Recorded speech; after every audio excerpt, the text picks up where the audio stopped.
Bienvenue dans cette vidéo. Donc pour aujourd'hui, on va trouver toutes les fonctions f de R dans R, telles que f de moins x est égal à moins f de x, telles que f de x plus 1 est égal à f de x plus 1, et finalement que f de 1 sur x est égal à f de x divisé par x carré, pour tout x différent de 0. Donc dans un premier temps, on va tenter de poser par exemple x égale à 0, pour tenter de trouver la valeur de f en 0. Donc f de moins 0 est égal à moins f de 0 avec la première condition. Et donc on en déduit facilement évidemment que donc 2 fois f en 0 est égal à 0. Et donc finalement, on obtient notre première valeur qui vaut f en 0 est égal à 0. Donc c'est déjà un premier résultat qu'on va mettre de côté. Et maintenant, de manière similaire, on va tenter maintenant de trouver par exemple la valeur de x en moins 1 par exemple. Que vaut f de x quand x vaut moins 1? Utilisons la deuxième propriété pour cela. Quand x vaut moins 1, ça devient f de moins 1 plus 1 est égal à f de moins 1 plus 1. Donc là, ça tombe bien parce qu'on vient de calculer f en 0. Donc f de moins 1 plus 1, ça fait f en 0 est égal à f de moins 1 plus 1. Et donc là, on en déduit de manière immédiate que f de moins 1 est égal à donc moins 1. Et cela nous donne donc une deuxième valeur de la fonction, toujours bonne à avoir, toujours bonne à connaître. Donc désormais, on va donc s'intéresser à tous les autres cas de figure. Donc quand x est différent de 0 et quand x est différent de moins 1, ces deux valeurs, on les connaît. On va voir ce qu'on pourra calculer. Donc tentons d'évaluer la valeur f de 1 sur x plus 1. Donc vous allez voir pourquoi. Vous voyez que d'un côté, f de 1 sur x plus 1 avec la deuxième propriété, ça devient f de 1 sur x plus 1, donc x est différent de 0, il n'y a pas de souci. Et par la troisième propriété, f de 1 sur x est égal à f de x divisé par x carré, donc plus 1. Donc je peux ramener le x carré de l'autre côté de l'addition. F de x plus x carré est égal à x carré.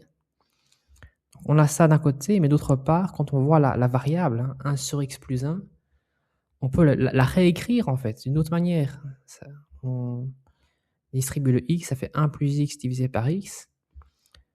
Et en écrivant cette fraction d'une autre manière, en écrivant que 1 plus x sur x est égal à 1 sur x divisé par 1 plus x. Donc à ce moment-là, on va donc réutiliser la troisième condition qui donnait donc f de le dénominateur, x divisé par 1 plus x, divisé par le carré du dénominateur, donc x divisé par 1 plus x, le tout au carré. Et donc on se rend compte en fait que pour l'élément de la fraction, on peut l'écrire ainsi aussi, x plus 1 moins 1, divisé par 1 plus x. Donc cela est divisé par x divisé par 1 plus x, le tout au carré, est égal à donc f de 1 moins 1 sur 1 plus x. Pour rappel, x est différent de moins 1, donc la division est valide, divisé par x divisé par 1 plus x, le tout au carré. Et donc là, on se rend compte que dans ce terme-là, on a f de 1 plus quelque chose, f de 1 plus un terme négatif. Et ça, on sait bien avec la deuxième propriété que c'est égal à donc f de 1 sur 1 plus x, le tout divisé par x divisé par 1 plus x au carré. Donc je réécris le terme à droite.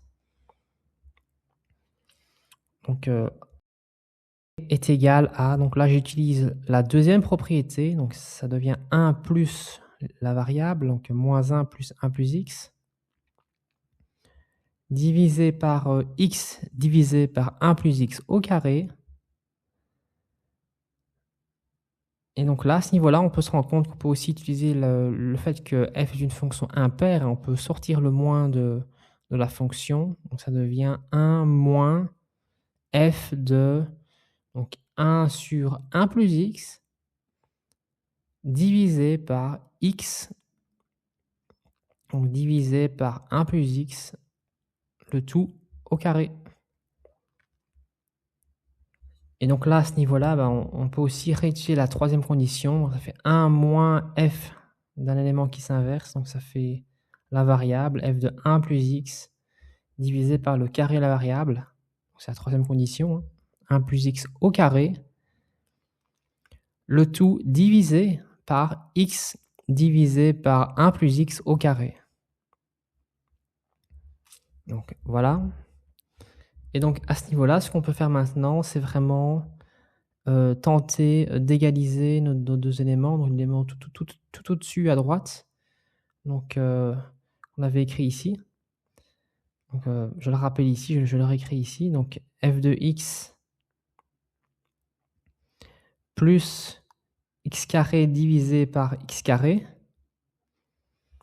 Et donc égal au terme de droite qu'on a calculé. On va directement distribuer le dénominateur. 1 plus x carré moins f de 1 plus x. Le tout divisé par donc 1 plus x au carré. Et après, cet élément est lui-même divisé par le carré de x divisé par 1 plus x, soit multiplié par 1 plus x au carré divisé par x au carré. Et maintenant, on se rend compte qu'on a des termes similaires. 1 plus x au carré, 1 plus x au carré. Je peux les supprimer. Idem pour x carré, x carré. Je peux donc les enlever. Il restera donc f de x plus x carré, donc égal au carré de 1 plus x, donc 1 plus x carré plus 2x, donc moins donc f de 1 plus x. Et ensuite, on se rend compte qu'on peut à nouveau utiliser la deuxième propriété, donc ça fait 1 plus x carré plus 2x, moins donc f de 1 plus x, rappelez-vous, ça donne 1 plus f de x. Donc là, on a aussi des termes qui évidemment s'enlèvent, 1 et 1, donc il reste x carré plus 2x moins f de x. Et là, on se rend compte qu'on a encore des termes similaires, x carré à gauche et x carré à droite. Et donc voilà, maintenant désormais, on a une formulation vraiment explicite de notre fonction f. Nous avons donc 2 fois f de x est égal à 2 fois x. Autrement dit, f de x est égal à x. Et donc voilà, c'était la solution de notre équation fonctionnelle. f de x égale x. Maintenant qu'on a cette solution, on va vérifier nos hypothèses de départ.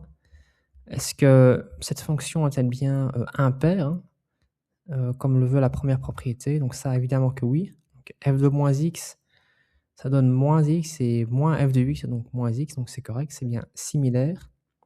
On va donc maintenant vérifier la deuxième propriété, qui disait que f de 1 plus x donc, est-il bien égal à f de x plus 1, donc 1 plus f de x. Donc là aussi, bien évidemment que oui. Donc x plus 1 donne d'un côté, donc f de x plus 1 donne x plus 1, et de l'autre côté, ça donne f de x, donc x plus 1. Voilà, on voit bien que les deux termes à gauche et à droite de l'égalité sont semblables, donc c'est correct. Et finalement, la troisième propriété qui disait que pour tout x différent de 0, f de 1 sur x est égal à f de x divisé par x carré. Est-ce bien vérifié avec cette fonction-ci? Là aussi, bien évidemment que oui. F de 1 sur x, ça donne 1 sur x. Et de l'autre côté, ça donne x divisé par x carré, donc 1 sur x. Donc voilà. C'est correct, c'est bien similaire. Si par hasard vous auriez des questions sur cette démonstration, ou bien si vous aurez éventuellement même d'autres manières de démontrer, alors n'hésitez pas à en parler dans les commentaires de la vidéo. Et évidemment, n'oubliez pas de vous abonner. Merci.